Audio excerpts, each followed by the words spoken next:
In today's video, I'm going to teach you how to record multiple expenses at once in QuickBooks Online Advanced using the batch entry feature.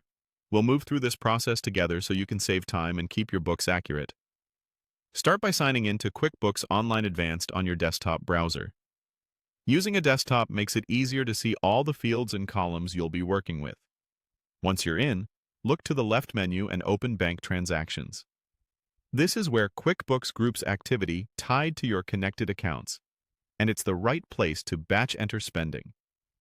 At the top of the page, choose the bank or credit card account these expenses should come out of.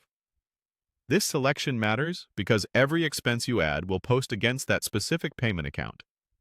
Double-check you're on the correct account before moving on. Next, find the Batch Transactions button.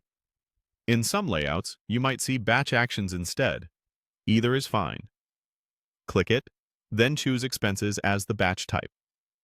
That tells QuickBooks you're entering outgoing money, not invoices or bills. You'll now decide how to bring in the details.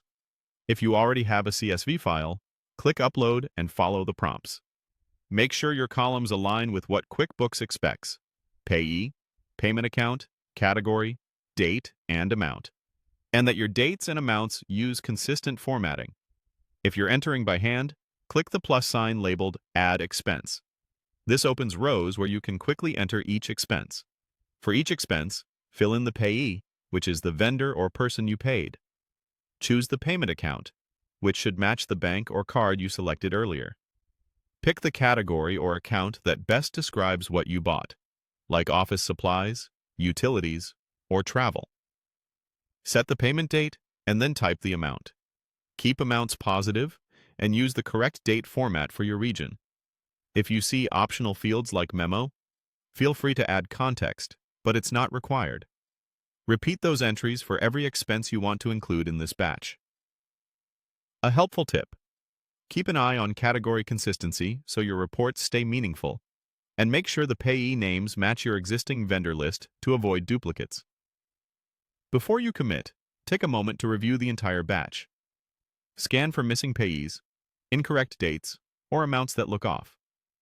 If you uploaded a CSV, verify the mapping and that totals make sense. When everything looks right, click Save or Submit. QuickBooks will create individual expense transactions all at once, and you can still edit them later if needed. If this video helped, please like, subscribe, and share. Thanks for watching.